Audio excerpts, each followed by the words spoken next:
Good morning, everybody. Welcome back to the Schwab YouTube coaching channel. It's our Thursday edition of Trader Talk in today's market. And I'm your host, Kevin Horner. It's about to be a chilly day here in Denver as we might actually get a little precipitation. The Denver metro area at least hasn't seen any accumulation dating all the way back to April of this year. So we are quite dry and maybe potentially looking forward to a little bit of snow. I'm surprisingly excited about it, as it turns out. So, hey, we had an earnings report after the bell last night. Looks like NVIDIA's commentary well received by the market. We had a jobs report this morning, delayed the September report. We'll look at that a little bit as well. In fact, see how interest rates and the expectation for a rate move are coming along today after that announcement, and plenty other things to get to, as is often the case here in Trader Talk. So glad you are all joining us today. As usual on a Thursday, I am running solo for you as host, but I am joined by my friend and fellow coach, Barb Armstrong, in the chat. Barb, of course, is a fantastic coach. Has been with Schwab's coaching team for quite a while, but also is one of our attendee graduates. So, Barb's story continues to be an inspirational one for many viewers. Look, if you're interested in learning about the markets, if you're interested in understanding the concepts of technical analysis and investing, etc., that's what we try to provide for you here on the channel. And I think Barb is an excellent testament to that specifically. So make sure you're following us on X. Barb is available, Barb Armstrong CS, and you can find me there, Kevin Horner CS. And I hope it's needless to say, but make sure you're subscribed to the channel here by clicking that subscribe button on the YouTube homepage there. All right, let me cover our disclosures, and then we'll get into the charts, as is the case. So first and foremost, remember that our discussions here are exclusively for your information and your education. We do not make recommendations. We do not make endorsements for a specific approach to trading here. We will, however, utilize technical analysis. What we'll do is evaluate trends, and we'll cover and utilize some concepts that traders might choose to use themselves. We bring those details into the conversation as just a means of helping you to understand what maybe traders who utilize technical analysis are thinking about and ways that they will incorporate that into their own trading process. But what we really want to do is just give you a number of key concepts to bear in mind, and hopefully they will help you in making your decisions. Now, what we discourage you from doing is utilizing just technical analysis to base your decisions. And in truth, we discourage you from basing decisions off of just one thing. I generally tend to think of the market as a huge puzzle, and that giant puzzle requires a multitude of pieces to really make good decisions. And so the more data we have at our fingertips, hopefully the better we can be at making decisions. If you are new here, we will remind you of our process. We start with a top-down review. Essentially what we do is we look at the biggest of our indices. So we'll look at the S&P 500, the NASDAQ 100, the Russell 2000. Those are your big three. We'll also incorporate the yield conversation when we discuss small caps. And then as we work our way down the list, we'll cover some sectors on the move. We'll see what's getting the lift today, maybe what's getting pushed back a little bit today. There's always going to be a little bit of push and pull in the market, of course. And then we'll look at some stocks in the news as we round things out. So I tend to think of it in about a 15-minute block. We go about 45 in total. So first 15, broad market stuff. Next 15, industries, sectors, etc. Final 15, individual equities. Maybe even place a transaction, an example trade within the example portfolio for something to monitor going forward here. So with that, let's pull up the S&P 500. We'll see that we have received a little bit of a nice open here this morning, got a good bounce off of what we hoped was support yesterday. And what we often need is when we find ourselves at an area of potential support, we need a catalyst, something that can carry us. Well, evidently it was the positivity associated with NVIDIA's earnings after the bell that led to a pretty good gap. And I think for many of you, the takeaway is going to be, hey, Kev, right back above that 50-day moving average. And that's obviously what we're looking for. We gap up into an area that had been a trend level for us. So we spent 1 day, 2 days, and technically the third day, I mean, it was here on Monday where we closed at 66.72 and the 50-day was 67.07. So technically we did get 3 days below the 50-day moving average. And this gives me an opportunity to remind us and all viewers, of course, that one of the processes that many traders incorporate when evaluating trend analysis like this, and this is also something I'll speak a little bit more about a little later today. I'm hosting the Trading the Trend class here at about 1 p.m. Eastern. We'll talk about trends a little more consistently, but from a trading process standpoint, one of the things that some traders give thought to is utilizing a closing sequence. So 2 days, 3 days, 4 days consecutively, suggesting that a price action that has you closing below what's been supportive. In our case here, I'm going to make this really clean. How about just the 50-day moving average? And you can see it going all the way back to May 1. We've had, prior to this last week here or so, we've not been below the 50-day. Now, we did have 3 consecutive closes below the 50-day and until today, right? Now, that doesn't mean we're not going to close below the 50 today. We have to be aware that's a possibility for us. And the reason I'm calling it out, though, is that if you built your own process that said, I will take this step if we close below this important moving average. You've been holding, maybe you've been a holder of S&P 500 investments all along the way. A single day closing below the 50-day, some of you might say that's reason enough to sell some of my long SPX positions because you want to protect, you want to manage the trend properly, you want to also maintain a comfortable investment into the trend. When the trend changes, or rather when the price action does something other than what we've seen, we need to make note of it. Now, it's still well too unclear, right? We don't know what's coming here just next, but if nothing else, what you've had today off the open, tied to the catalyst of NVIDIA's earnings, is a bounce and also only that window of 3 days below the 50-day moving average. So my reminder to you all is not that to adhere to a rule that says, okay, 3 days below the moving average matters most, but to define what matters most for you. Are you the trader who says, you know what? The first close below the 50-day, I don't take any action. The second consecutive close, assuming it doesn't make a lower low, I'm not taking any action. But if I get to that third day, and the third day consecutively, we close below that important moving average, well, now I'm getting a little more uncomfortable and I want to take steps. My point is simple. Define that confirmation for yourself. Whatever that is. Is it 1 day? Is it 3 days? Is it 5 days? Are you the trader who doesn't even care about the daily chart? Maybe you look at the weekly and you're going to pay more attention to it because that is more consistent for your approach and your comfort and your time frame. That's what I want you to give thought to, okay? So, key components to the trend in the S&P.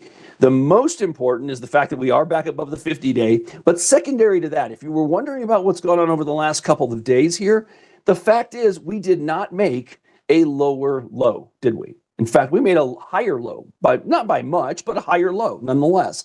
And you've heard me say it before, those of you that are here frequently, matching lows are cool, lower lows, not so much. So we made matching lows or somewhat higher lows and have managed to bounce off of it. Going to be nice and important for us today. As good as we've been on the open here, the most important thing is that we maintain the 50-day now. Continued back and forth, continued choppiness will make this a little bit less comfortable for some of you. So stick with the plan that you've developed for yourself would be my encouragement. Okay. Let's see. Paul, your question is a little specific. Am I saying that 3 days is the sign to a pullback? Not necessarily. No. What I am saying is sometimes, at least back to May, look at our pullbacks.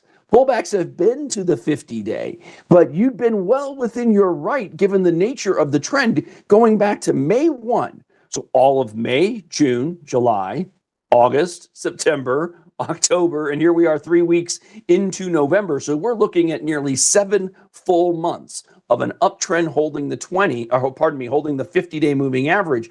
Traders tend to pay attention when the market or the price action does something other than what we've been doing for a defined period. A 6.5 month trend is a strong trend. Okay, so just keep that in mind. If your definition of a broken trend is 1 day, well, then you may have taken action based on what you've seen over the last 3-4 sessions here. And hopefully, if today's action is validated by maintaining the 50, getting a continuation move tomorrow, some traders would put on right back any investments they've taken off in the last 3-4 sessions based on their lack of comfort here. It's always okay to put yourself into a comfortable position, a position of dollars devoted to the market, dollars on the table that you are comfortable with. If you're ever uncomfortable, it's important to get to the point of comfort. How do we manage that? Typically by putting ourselves in more cash. Okay, just maintaining a position that'll make you more comfortable with what might be coming. Now, we'll see how this plays out. Okay, obviously the S&P has a good hot start today. There's all three of your major moving averages, the 20 in orange, the 50 in purple, and the 200 well below us. But right now, as early as it is, looks like a successful test of horizontal support and getting back up above the 50-day. So let's see if we can maintain it for the entirety of the session and carry it into tomorrow. The reason I say that, one more look on the S&P is going to be on the weekly. And boy, if you're wondering about how things look on a weekly chart, let's zoom in here. This is the 5-year weekly. I've now zoomed into basically about the last 2 years now. And that green moving average, this is the 20-week simple moving average. That is a healthy tail.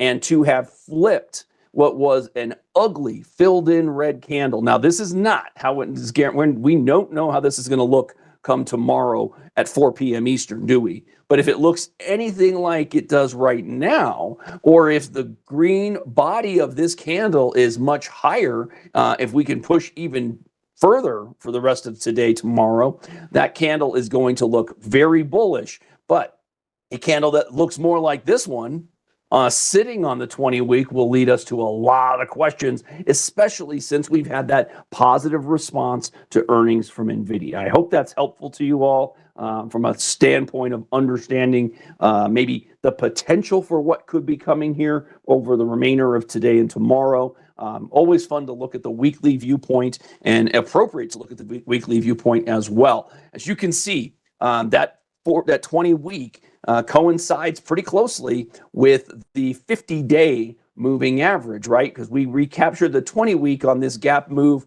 about 10 days after we caught the 50-day moving average. So the slower, longer trend started to develop when we gapped up the week of May 12. And you can see we've held, tested. We'll see if this holds right now, but for the moment, that's how the S&P looks. So a pretty good bounce spot, pretty nice reaction to NVIDIA report. Let's see how we're doing on our NASDAQ 100. We're up nearly 2% here today. We are going to say basically everything we said about the S&P 500 holds true to the NASDAQ 100 here. Gap move back through the 50-day. We have flipped green, so we are certainly higher than we were at the open here. Again, slightly higher lows with the pullback, 3 days in a row below the 50-day. All of that concern, all of that weakness, kind of giving traders reasoning to be pausing, reasoning to be maybe building a little bit of cash if they were uncomfortable. If you've been comfortable every step of the way and saying things like, I knew that NVIDIA was going to do this and when NVIDIA would carry the market for us, I had no fear. Great. Then you've been on the right side of things. Props to you. Give yourself a pat on the back, and yet make sure you know where you would take action, right? Where would it be that you would do something other than what you've been doing all along? Be prepared to be shocked by the market. Okay, that's something that I like to remind viewers about, because inevitably the market's going to give us some action that we were not prepared for, and that happens frequently, unfortunately. So If you're ill prepared, if you're not, if something occurs that you didn't think can happen, boy, I haven't come across too many experiences that are worse than that. Even the ones that are positive. Have you guys put yourself in a position where the trade's going your way, but it goes faster than you thought? Maybe it moved faster and to a level that you didn't think it could get to. And then suddenly you're going, well, I thought I could make 15%, but now I'm up 30. What am I going to do now? Even that gets to be a little uncomfortable for traders. So have a thesis, have a plan, try to stick to it. Okay, let's look at our small caps today. Small caps getting a bounce too. We have traded through the high of our low day. We're going to call the low day there on Tuesday. I've got an oval there on the 2050 cross, and that is a downward cross. So we have a 20-day moving average crossing the 50 to the downside. That's not a wonderful development for that trend, but it doesn't mean that we can't get right back on trend, okay? So what is the key component here? Well, can we get prices to move back through the confluence of our 20 and 50-day moving averages? Reminder, when you get price levels, in this case, a 20-day moving average and a 50-day moving average, so we're looking at a 4-week versus a 10-week moving average. Those are two distinct time frames. So that tells us that traders in those two distinct time frames are watching this approximate zone as a potential level of resistance as well, right? So this bounce that we could be in the midst of that takes us into this zone is notable. We could be looking at the continuation of our uptrend, but we could also be looking at more choppiness. And the key to that choppiness is, do we stay below, whether it be a manually drawn trend line like I'm putting in right here, or the 20 and the 50-day moving average, or is it all of that data? Certainly above the white line, above the oval, everything from a standpoint of resistance and concern relative to those moving averages starts to fade away when prices are back above it. Remember, these were support for us for a lot of the last 6-7 months, right? Well, what once was support can now become resistance. And so make what I mean to say is it's imperative that we traders essentially force the market to put itself back into trend. Don't allow ourselves to be kind of lulled into believing that this is a lock to move through resistance. The likelihood is that an initial move into that 20 and 50-day moving average will result in at least a pause in the pop. It doesn't mean we can't continue through it, but it is a spot where many traders would say, you know what? If the rally was going to lose its steam, it would be in the neighborhood of that 2440 on the Russell 2000 here. Now, we've been talking of late about the move in yields, and yields have had an impact on the Russell. So notice yesterday with Brent, I talked about this potential head and shoulder fill out development.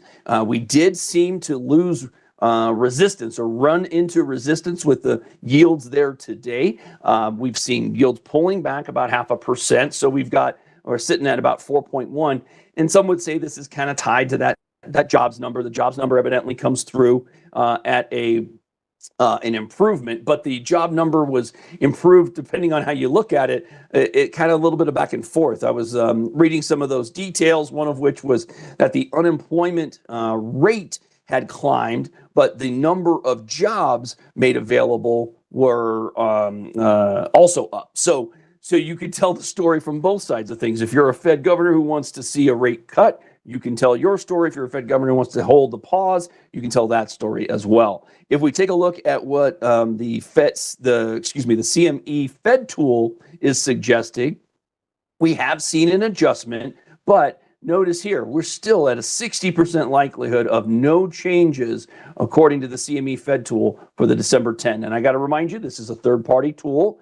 This is not Schwab specific. This is directly from the CME group. It's also a reflection of how traders are positioning currently, not a guarantee or a lock for what's coming from the Fed. What I do want to make note of is how the data has dramatically impacted these expectations. Go back 1 month to October 20, and we had a nearly 99% likelihood, according to how traders were positioned, that we were going to get a 25 basis point cut. And all of the, I'm going to say the data, but essentially for a lot of the last month, we've not been getting that data, right? We had the government shut down, so a lot of our detail that we would make decisions on has not been made available to us. So getting that delayed September report tells us a little bit of something, and there's been a slight adjustment here. Yesterday, we were at a 30% likelihood for a cut, and now we're up to 40. Okay, when the news initially hit, it jumped up to right around this zone. So it's back and forth at this point.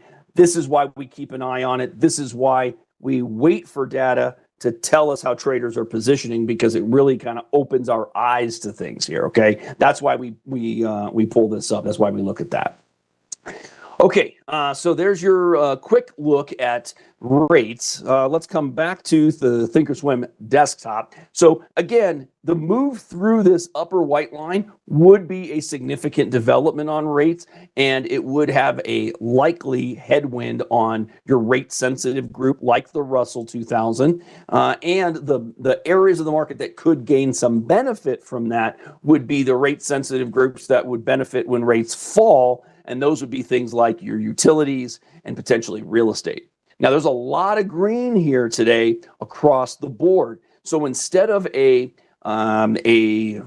relationship-based move, rotational move, what you're seeing is a broad-based rally following through. So let's look at some of these sectors and let's see where we've got trends versus where we're maybe consolidating.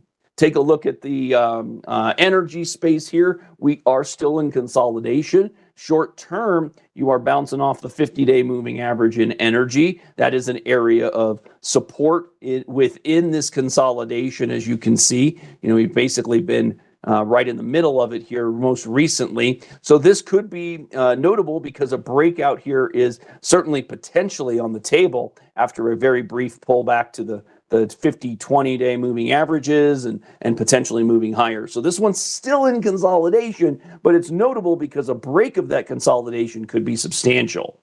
And we have to pay attention there. Since we're looking at it, I'm just going to put up oil as the reminder of the importance as it relates not just to energy, but to our inflation story. So a continuation of what we've seen in the downtrend in the price per barrel is positive as it relates to the broader markets. We'll see if that holds up, but we've basically been downtrending since our short-term peak there in late July. Let's go back into our sectors. Here's a materials.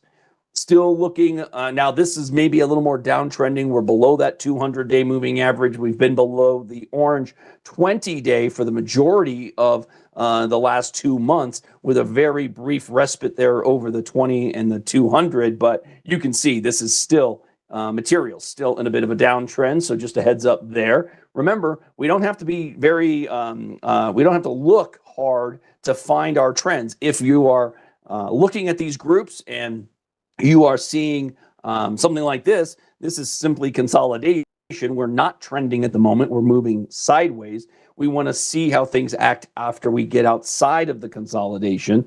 Don't go fighting against what you're seeing. If it is in the midst of an uptrend, great. That's something you can work with. If it's in the midst of a downtrend and you're bearish, great. That's something you can work with. But what's happening here is consolidation. Likelihood is that we don't know what's going to change about this until we trade below the lower white line or trade above the upper white line. You're looking, ideally, from the bullish standpoint, we want to see that breakout to the upside, of course. That does not look bearish even on the weekly chart. That looks like basically consolidation after an exceptional move to the upside. Okay. Keeping it moving kind of quickly here, we'll hit up our consumer discretionary. Been among the weakest of our groups in the last month plus. You can see we fell through an area of short-term support. I'm going to go ahead and peg that as red for the moment because we do remain below it. But many traders would suggest that if we were to move through the red line, that we can get up into the confluence of that 20 and 50-day moving averages there, which again, were supportive along the way. So what's been support could be resistance. So there's your discretionary. Even Staples getting a bounce today, up about 1%. Still in a downtrend though, short term at least. Not getting the rotation that many of us had maybe been expecting, given what we're waiting on, which is, hey, maybe we start pulling money from tech and applying it to some undervalued areas of the market, some of those staple areas where you're going to be buying no matter what type of economy we're in. But that really hasn't developed yet. So that's giving traders a little bit more comfortable viewpoint on maybe staying with the tech trade and the NASDAQ trade, the S&P, and et cetera. So let's continue here. Healthcare, a little bit lagging today. That's kind of interesting. So maybe, I've noted the fact that we've got this little bull flags thing happening here. But again, make note of the fact for the last 2 weeks, we have pulled back in healthcare here every time it's tried to break out from this, what many would say is a nice ascending bull flag or ascending triangle, take your pick. But ultimately, we've not popped through that level. So certainly would be nice to get through it, obviously, right? An ascending triangle for about 2 months, followed by a very quick ascending triangle. Clearly, we want to see that move to the upside. A close below the short-term uptrending white line here could very well bring a retreat to the 20-day moving average for a support level test. One thing to note here on this one, everybody, what is going on there? There we go. Look at the volume as it's broken out.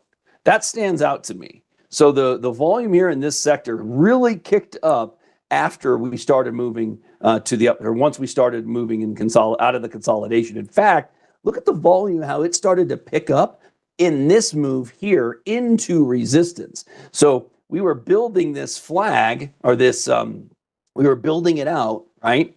And you got a little bit of a heads up when the volume started to spike. And if I apply something like a simple moving average of volume, so let's do that real briefly here.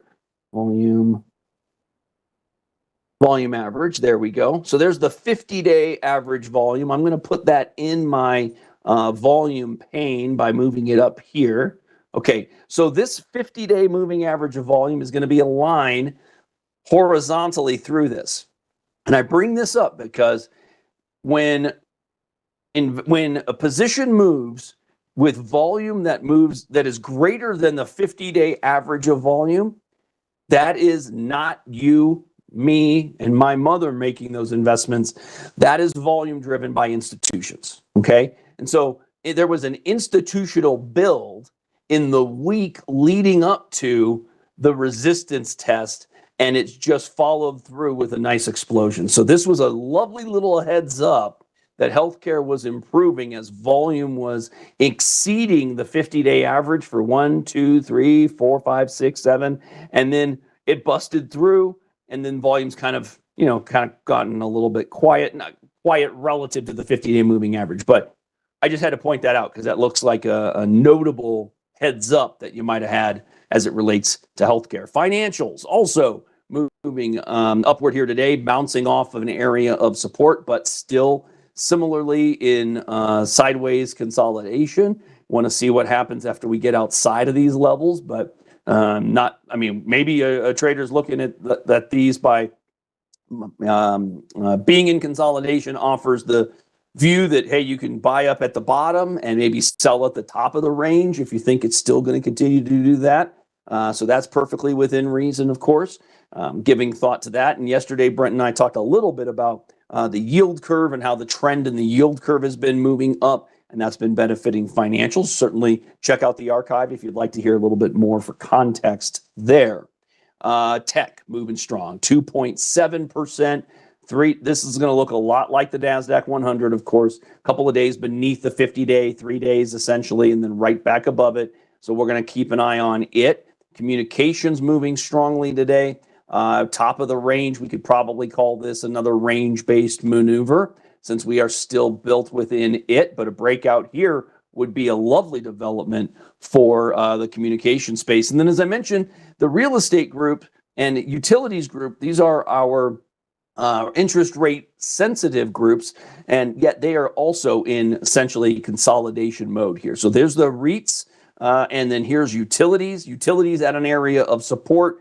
You know what? If the head and shoulders on the yields that I've drawn in, If that doesn't break to the upside, well, then we would expect potentially utilities to benefit. Remember, if yields are dropping, essentially what happens from a trader viewpoint is they step into comfortable investments in utilities because they're looking for an increase to yield. And at some point, there is a break point, right? A spot where traders say, hey, I really would like yield, but the yield that's available for no risk, like the 10-year note, for example, at 4.1%, if that starts to get back under 4%, traders are going to look back and go, well, maybe I do want a little bit of risk. I take a little bit of risk for an opportunity to make more, right? So it's a balancing act, and we get a little back and forth constantly. So I think that's helpful to be reminded of. So we'll watch yields. A breakdown further in yields, a continuation of our downtrend in yields is apt to benefit the utilities and the real estate space. Okay, and then a couple of key areas of interest of late as it relates to yields as well. I want to hit on home builders. So let's just quickly take a look at the U.S. home construction. We'd looked at this, but it's been a while. In fact, I can't believe it's broke down this way. But the last time I talked about it, everybody, we had covered this potential head and shoulder top. And sure enough, it's played out exactly that way. Head and shoulder top broke down through the neckline. That's my red line here. We broke down, made a short-term lower low, rallied back. What did we do? Textbook technical analysis 101, everybody. Broke down through the neckline, rallied back into the neckline. Was support, became resistance, started trending negatively against the 20-day moving average. And on Tuesday of this week, the low came in essentially at the measured move target for the head and shoulder top on this sector. What comes from here? Your guess is as good as mine. But this is an important development. So for the home builder side of things, this could act as support. Many traders would say, if we took this trend line here and extended this direction, and if we traded under this now green supporting trend line, support area, that traders would continue their bearish viewpoint on the home builder space, right? But what do we need alternatively? Got to trade above that 20-day with some conviction, right? You got to get, because you could see we were above it for a day or two here, but this downtrend, right? Or let's go with just the 20. Let's just see if make this a little cleaner. 20-day moving average, support. Uh-oh, resistance. So if what has been working most recently continues, if what we are doing most recently were to continue, well then we would possibly see another, here it was right there again, right? So there's one there, and then we could maybe get a bounce into this area and then continuation. But if you're looking for a shift in trend, got to get above that 20-day by some measure of confirmation, whether that's 1 day, 2 day, 5 days, 10 days, your call on that. But that's what a trader is likely looking for as it relates to the home builders. Okay. And then the one we didn't talk about yet was the semis, because I wanted to use that to jumpstart our individual equity review here. So let's take a peek at the SOX, which is giving us a move off of those matching lows here at support. Again, now this one is notable. 2 days below the 50-day. Gap move to the upside, thanks to NVIDIA. And right back in gear, supposedly. We'll see if that holds. But this is exactly what we've been looking for. Again, matching lows, not lower lows, and then trading back up above the 50-day moving average. But we're going to need a couple of days to maintain. All right. Let me see. Okay, so the volume bars here. I saw your question. Wild Goose, volume bars are color-coded when we look at some of these spaces. So like I said, we were looking at, put tech back up here. The color coding on mine, they're just the same colors as the bar in price. So the price action is tied to the open versus the last trade. If the instrument itself, in this case, we're looking at the tech sector, if the sector itself is red on the candle up above, like today's is green, right? Because we are trading above our open right now. Well, that's why our volume bar is green. And the red volume bar is red because we are closed on Tuesday, we closed below our open. So that gave us a red bar and that gave us a red volume. Now, that's not how everyone does it. Some traders do not assign that volume color scheme. You can make those alterations in your settings here. You can go to appearance. So down below, I tell it to color as symbol ticks. Essentially, that just means match what I have in my price action symbol ticks to my volume bars. Okay. So here you can make it this, and then there's no indication of the colors at all. You could totally go that route if you choose. And of course, you don't have to go with the color that we default to. You've got many alternative options there. All right, so let's pull up. As we were talking semiconductors, let's go ahead and look at the chart of NVIDIA, which is now going to suggest perhaps that, hey, we're right back on par. So matching lows once more. Let me draw this in here. Nice horizontal support level, right? Gap move. Some traders would say that's all you need. And you've traded through not just the 50-day here. This is notable. So we didn't just capture the 50 with today's jump. We've got the 20-day and a lovely little hammer candle as well. So that could provide traders, if nothing else, maybe a new exit strategy on shares potentially, right? So maybe the trader's looking at this saying, I want to add shares because I believe there's more upside, and that's an example only. I obviously don't know what's coming next here. But a new trader who believes that this report was exactly what they were looking for, maybe they go in with new shares and they stick with it as long as the gap level from today holds. Trades back under the low of the day today, which is right now 192.29. That could be concerning, right? You don't want to see this get right back under the 20-day. We also don't want to see an excellent open become a terrible close. That would be notable as well, especially on such a huge company and a huge result to what we're doing here this morning. The one thing we haven't talked about today, as some of you are noting, is the VIX. I can point to the VIX and we can see that it's fallen quite a bit. Where did it fall to? Right to the 200-day moving average. We talk all the time about the mean reversion aspect of the VIX. Let's see. Some of you traders might put a chart like this alongside the S&P. There's nothing wrong with that. That's a pretty decent view of things as well. There's no reason for short-term necessarily concern here. The concern would be if we get back into maybe making higher highs in the short run. So above my downtrending 20-period exponential moving average, that would be notable, as would a move through the 21 zone. Things like that could be problematic. You're going to see, the pop we're getting right now in the VIX likely means a little bit of selling in the S&P. Sure enough, there's your candle there. And so that's a relationship you can probably get behind a little bit, right? But it certainly suits many a trader to put the VIX on one chart right next to a chart of the S&P, and looking at them on an intraday basis like this can be a little bit instructive. So what do we not want to see? Well, we don't want to see us getting into this zone, right? We don't want to see the S&P back into this gap here because that leaves us a little bit more risky, right? We don't like that. So we want to see continuation of the move we've started today. The reminder I'm going to give you is that when these things happen, it's important for us to pay attention to the style of the move. I said it yesterday with Brent, but a bad open that finishes strongly is good.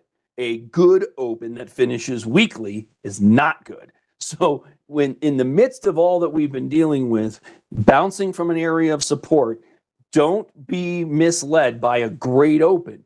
If the remainder of today is rough, my goodness, we could be in for a bad follow through, right? We don't want that. I'm not sure what's coming for the rest of today. We'll talk about it a little later when I'm back for trading the trend. We'll look at things over a multitude of time frames and talk about it. But we have to be prepared for the unexpected, right? And I know that seems silly to say out loud, but it is true. We have to be as prepared as possible.